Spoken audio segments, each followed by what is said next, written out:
man, you go crazy. So after seeing that situation, the OD situation, and even the situation with your grandmother, right? Did you develop PTSD somewhere along the line?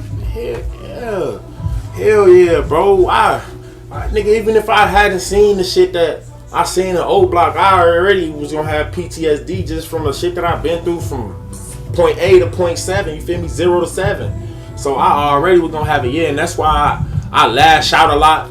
Like I'm angry for and that's why I preach the message that I preach for. It's me fighting them demons. It's fighting that shit away, folks, because I know I'm better than that. But you can't fight that shit on your own, dude. You cannot fight them battles on your own. And I know that's why you read the Bible a lot. That's why you pray a lot. You know what I'm saying? I'll be watching your podcast. You're a real spiritual dude. You know what I'm saying? Yeah. So let's talk about the hood preacher. You know what I'm saying? Where did that concept come from? And when did you get the calling, to preach that word? Man, well, it was something that I ain't even know what God was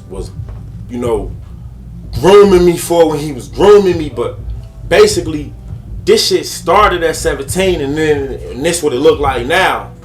Nigga, you seen some of the shit that I seen and some of the shit that I've been through. I'm like, I don't want to become a statistic, but I did not have no opportunity to actually, you feel me, the resources basically. I couldn't get there. I know I wanted to live a certain way, but all I had was O Block and this shit, so I did with the best that I could. I'm doing like everybody else doing, bro. You a shorty only know what a shorty see, you feel what I'm saying? But something was just in me to dude, I'ma change your life, come to me. And I didn't know what that something was, folks, but I just felt there was something man, get on your knees, pray. I felt like that was God steady telling me dude, get on your knees, pray. But do it with your whole heart. Don't ask me to better your life. Ask me for me. And your life gonna get better, just period. And that's just some of the shit that he placed on my mind. And I just started praying to him I don't want to live this life I've seen so much at this point. I want to be somebody that the world, or if not even the world, because I wasn't thinking about the world, I was thinking about my family. I don't want my nephew to see me dead or shit like that. A lot of this shit stems from my nephew. You feel me? A lot of that shit stems from my love for him and my nieces, and just not wanting to leave a legacy behind that they couldn't look at and be like, damn, my uncle was him. And I ain't talking about him in the streets, because him in the streets ain't nobody bro. Him in the streets, that's mentally enslaved. That's what the world wanted you to do to trick you out your spot. Me, I always, you feel me, I knew the game that I was playing.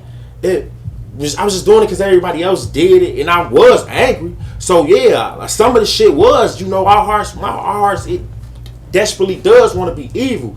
But do you really want to kill people? But yeah, man, my prayer did it. But what led me specifically to Came From Nothing podcast, a lot of me was angry that I was just seeing so many bloggers talk about Vaughn and talk about our childhood, and they was using it to glorify I dying. Everybody, and I'm like, bitch, we dying. Oh, King, that shit make me want to cry for I'm angry.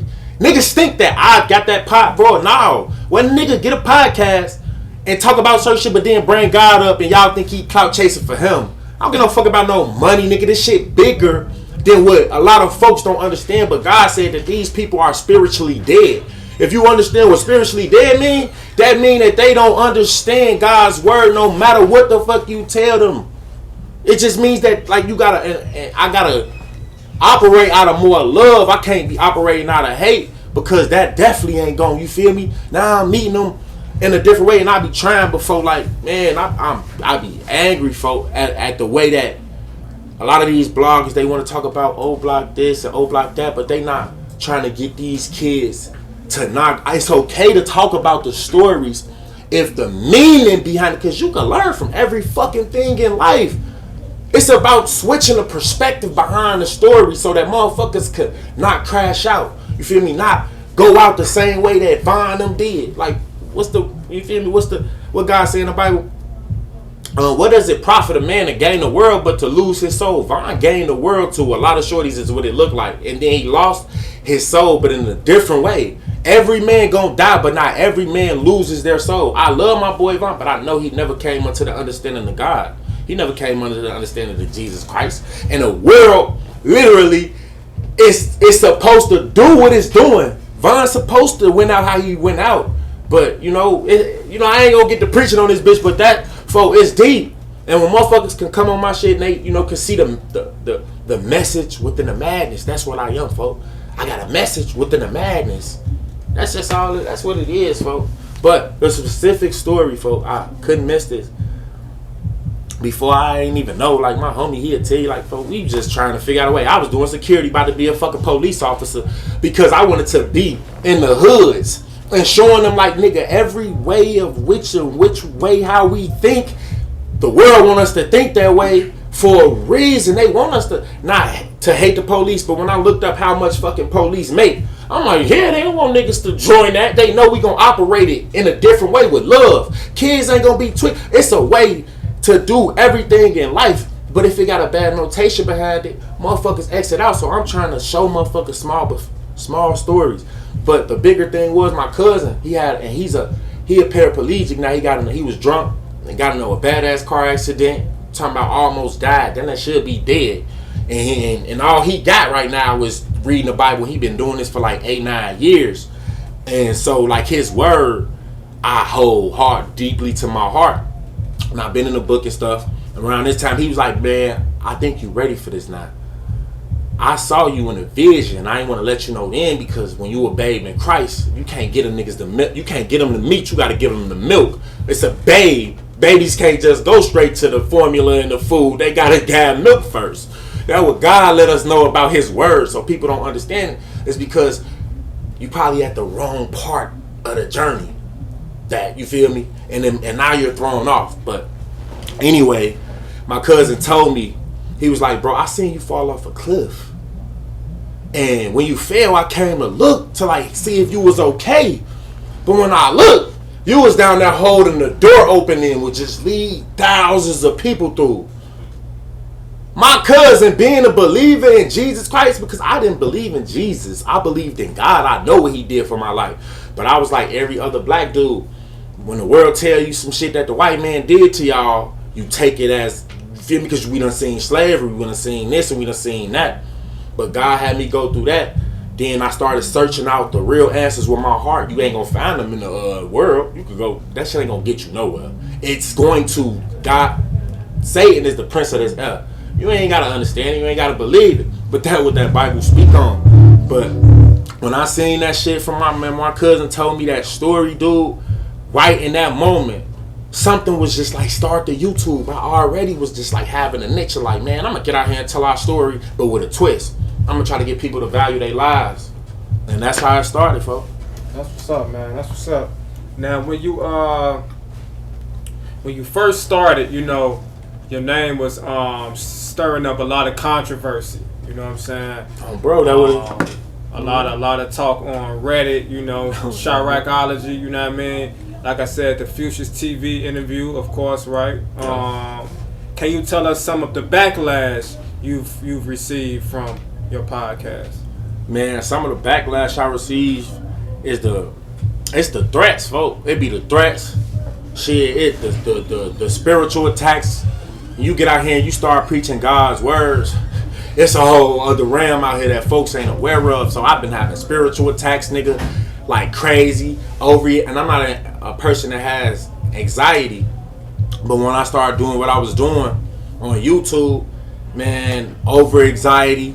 Like I said, like I didn't have no gun. I done lived that life. So once I got my football scholarship and I moved away from that shit, I didn't fuck with guns no more.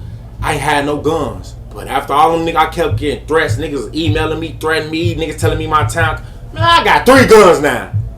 I'm telling you, I ain't fucking around. So you could just tell like the anxiety that I've been under for with niggas telling me, you from niggas that ain't got nothing to do with nothing. And they just, I love a motherfucker and feel like they'll touch you just because you speaking on some shit that you shouldn't be saying. But they don't even got a dog in a fight.